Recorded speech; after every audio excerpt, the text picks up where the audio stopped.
السلام علیکم ورحمۃ اللہ وبرکاتہ۔ آج کا یہ واقعہ صرف ایک کہانی نہیں ہے بلکہ اللہ کی قدرت کا ایک زندہ معجزہ ہے۔ کیا آپ جانتے ہیں کہ جب حضرت موسیٰ علیہ السلام نے فرعون کو بچپن ہی میں چاٹا یعنی کہ تھپڑ مارا تھا تو اس وقت فرعون نے حضرت موسیٰ علیہ السلام کے ساتھ کیا کرنے کا فیصلہ کیا تھا؟ تو آج ہم اسی پر بات کریں گے، اور اس وقت حضرت آسیہ رضی اللہ تعالیٰ عنہ نے کیا کردار نبھایا تھا، کیونکہ یہ بات جاننا ہم سب کے لیے، مسلمان بھائیوں بہنوں کے لیے، ہر کسی کے لیے بے حد زیادہ ضروری ہے کہ جب فرعون کو حضرت موسیٰ علیہ السلام نے بچپن میں ہی تھپڑ مارے تھے تو اس وقت اس کے کیا اوقات تھی اور کیا شان تھی، جو دنیا کا سب سے بڑا ظالم بادشاہ تھا، جو اپنے آپ کو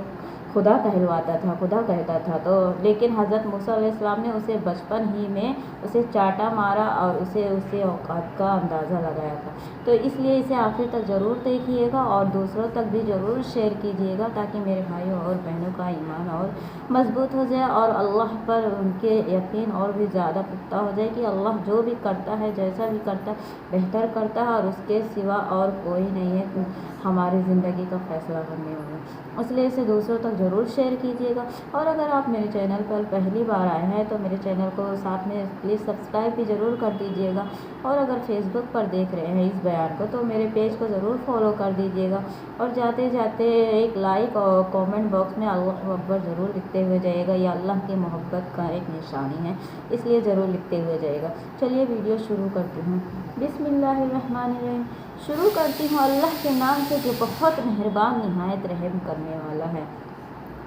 جیسے کہ ہم بات کریں کہ حضرت موسیٰ علیہ السلام نے بچپن ہی میں فرعون کو چاٹا مارا تھا۔ فرعون کون؟ جو دنیا کا سب سے ظالم بادشاہ تھا، جو اپنے آپ کو خدائی کا دعویٰ کرواتا تھا، خدا بولتا تھا کہ میں لوگوں کا خدا ہوں، جو بنی اسرائیل کے لوگوں پر بے حد ظلم و ستم کرتا تھا۔ اور اس وقت ایک واقعہ ہے کہ جب فرعون کو پتہ چلا کہ مجھے قتل کرنے والا، جو میری بادشاہت کو ختم کرنے والا ایک لڑکا ہوگا، تو اس نے بنی اسرائیل کے تمام لڑکوں کو قتل کروانے کا حکم دے دیا۔ اس نے یہ حکم دیا، اس نے یہ اعلان کروایا کہ جو بنی اسرائیل میں لڑکا پیدا ہوگا تو اسے قتل کر دیا جائے گا۔ لیکن یہیں سے تو یہ بات ثابت ہوتی ہے، اللہ کی قدرت کا معجزہ یہیں سے شامل ہوتا ہے کہ جب فرعون نے لڑکوں کو قتل کروانے کا حکم دیا تو وہیں سے ہی حضرت موسیٰ علیہ السلام کی پرورش بھی اسی فرعون کے محل میں ہوتی ہے۔ یہ اللہ کی قدرت کا ایک زندہ ثبوت ہے۔ دیکھیے، جب حضرت موسیٰ علیہ السلام پیدا ہوئے تو ان کی ماں یعنی کہ حضرت موسیٰ علیہ السلام کی ماں کو اللہ کا پیغام گیا کہ اپنے بیٹے یعنی کہ موسیٰ علیہ السلام کو ایک ٹوکری میں کر کے دریا میں سے پھینک دو۔ تو اسی کے مطابق جب حضرت موسیٰ علیہ السلام کی ماں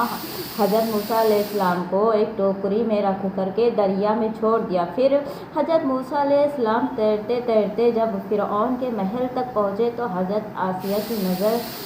فرعون یعنی حضرت موسیٰ علیہ السلام پر پڑی، تو انہوں نے فرعون سے کہا، دیکھیے ایک خوبصورت بچہ جا رہا ہے۔ تو حضرت آسیہ نے فرعون سے بول کر کے حضرت موسیٰ علیہ السلام کو نکلوایا۔ تو جب حضرت موسیٰ علیہ السلام کو نکالا گیا تو حضرت آسیہ نے کہا کہ ہم اسے پال لیں گے، کہ ہماری آنکھوں کا ٹھنڈک ہے۔ تو پھر دیکھیے، جو لڑکا اللہ تعالیٰ نے جسے چنا تھا فرعون کا خاتمہ کرنے کے لیے، وہی لڑکا اس محل میں رہ کر اس کی پرورش ہونے لگی۔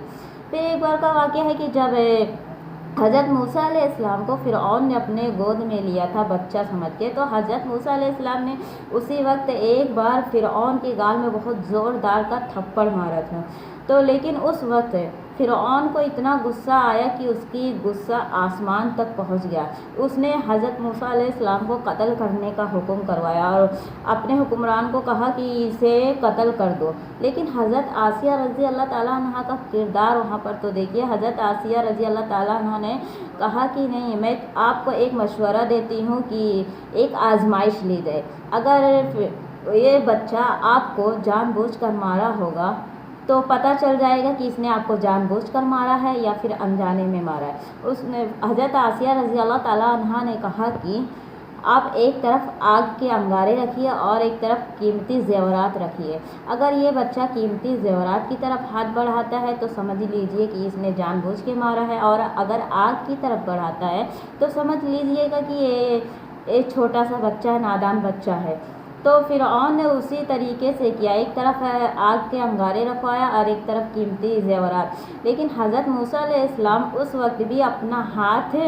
آگ یعنی کہ زیورات کی طرف لے کر گئے، لیکن حضرت جبرائیل علیہ السلام اللہ کے حکم سے آ کر کے حضرت موسیٰ علیہ السلام کا ہاتھ ایک ادھر آگ کی طرف کر دیا، جسے آگ کی طرف ان کا ہاتھ جانے کی وجہ سے حضرت موسیٰ علیہ السلام نے ایک انگارے کو اٹھا کر کے اپنے زبان کے اندر ڈال دیا تھا، اس لیے ان کے زبان پر ایک نشانی بھی بن گیا تھا، ان کے زبان مبارک پر ایک تھوڑا سا ان کا زبان جل گیا تھا، اسی وقت سے ان کی زبان پر ایک نشانی بن گیا تھا۔ تو یہیں سے تو ثابت ہوتا ہے کہ جب کوئی بھی شخص کسی کو بھی اگر نقصان پہنچانا چاہتا ہے، لیکن اللہ کی شان یہ دیکھیے، جب اللہ کسی کو نقصان نہ پہنچانا چاہے تو کوئی اس کا بال بھی باقا نہیں کر سکتا ہے۔ تو یہی تو ثابت ہوتا ہے کہ جو بچہ جسے اللہ نے پیدا کیا تھا کہ جو اس کی بادشاہی، اس کی حکمرانت کو ختم کرے گا، وہی بچہ تو اسی کے محل میں ہی پرورش پایا، وہی بچے کی پرورش اسی کے محل میں ہوئی، اور وہی بچہ آگے چل کر کے فرعون کا سارا سلطنت تہس نہس کر دیا، وہی بچہ اس کی بادشاہت کو ختم کر دیا۔ لیکن فرعون کو تو پہلے سے ہی شک ہوتا تھا کہ حضرت موسیٰ علیہ السلام ہی ہے جو میری بادشاہت کو ختم کر سکتا ہے، لیکن حضرت آسیہ رضی اللہ تعالیٰ عنہ کی وجہ سے وہ بار بار وہ کام کرنے میں ثابت نہیں ہو پاتا تھا کہ یہی وہ بچہ ہے جو میری بادشاہت کو ختم کرے گا۔ لیکن حضرت موسیٰ علیہ السلام نے بھی فرعون کو بہت بار سمجھایا ہے کہ میں نے تیرے گھر کا نمک کھایا ہوں تو سمجھ جا، تجھے اللہ کی طرف میں رجوع کرواتا ہوں، کیونکہ اللہ کے سوا کوئی معبود نہیں ہے۔ لیکن فرعون کون تھا؟ فرعون تو وہ ظالم بادشاہ تھا جو اپنے آپ کے علاوہ وہ خدا کو خدا نہیں مانتا تھا، بلکہ اپنے آپ کو ہی خدائی کا دعویٰ کہلاتا تھا،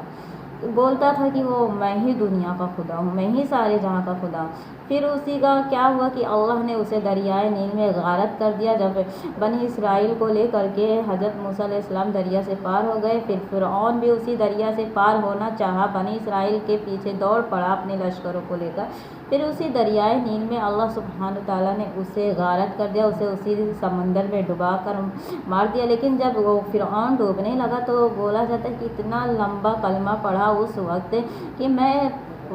سمجھ گیا، میں جان گیا کہ اللہ ہی سب کا رب ہے، میں اس پر ایمان لے کر آتا ہوں، اس طریقے کا اس نے ادھر کلمہ پڑھا۔ لیکن اللہ نے بولا کہ اب آج کے دن تیرا توبہ کرنا، تیرا کلمہ پڑھنا مجھے قبول نہیں ہے، کیونکہ جب تجھے بلایا جاتا تھا تو اپنے آپ کو خدائی کا دعویٰ کرواتا تھا۔ اسی لیے اس سے ہمیں یہ ثابت ہوتا ہے کہ جب تک ہماری زندگی ہے، ہمیں زندگی سے پہلے ہی اللہ سے توبہ کر لینا چاہیے، اپنے گناہوں کی مغفرت کروا لینا چاہیے، کیونکہ نہ جانے زندگی آج ہے تو کل نہیں ہے، چند سانسوں کا ٹھکانہ نہیں، کیونکہ ہمیں پتہ نہیں ہے کہ ہماری موت کس حال میں، کس گھڑی، کس وقت، کس سمے آ جائے۔ اسی لیے ہمیں توبہ اور استغفار ہمیشہ اللہ کے سامنے کرتے رہنا چاہیے اور اللہ ہی سے مدد طلب کرنا چاہیے، دعائیں کرنا چاہیے کہ اللہ جو بھی غلطیاں، جو بھی خطائیں ہم سے ہوئی ہے تو ہمیں معاف کر دے، تو معاف کرنے والا ہے، تو غفور الرحیم ہے، تو کرم کرتا ہے، کریم ہے۔ اس لیے ہم صرف اور صرف تجھ سے ہی توبہ کرتے ہیں۔ انشاءاللہ سبحانہ تعالیٰ اللہ ہماری دعاؤں کو ضرور قبول کرے گا، ہماری توبہ کو ضرور قبول کرے گا، وہ ہمیں معاف کر دے گا۔ اسی لیے ہمیں ہمیشہ یہی کوشش کرتے رہنا چاہیے کہ ہمیں جتنے بھی گناہ غلطیاں ہم اللہ سبحانہ تعالیٰ سے ہی معافی طلب کریں۔ اسے آگے تک ضرور شیئر کیجیے گا تاکہ میرے بھائی اور بہنوں بھی اس سے اپنے ایمان میں تازگی لا سکے اور اللہ رب العزت اور کامل یقین کر کے اسی سے اپنی مصیبتوں اور پریشانیوں کا حل نجات مانگیں، اور وہی ہے ہم سب کی نجات کا سارا، وہی ہے ہم سب کو ہر مصیبت پریشانیوں سے نکالنے والا۔ اس لیے اسے دوسروں تک ضرور شیئر کیجیے گا، اور اگر آپ میرے چینل پر پہلی بار آئے ہیں تو میرے چینل کو سبسکرائب کرنا بالکل بھی مت بھولیے گا، اور اگر فیس بک پر دیکھ رہے ہیں تو میرے پیج کو ضرور فالو کر دیجیے گا۔ تب تک کے لیے اپنا اور اپنے پریوار کا خیال رکھیے گا، آپ خوش رہیے گا، سب کو خوش رکھنے کی کوشش کیجیے گا۔ ملتے ہیں اگلے ویڈیو میں، اللہ حافظ۔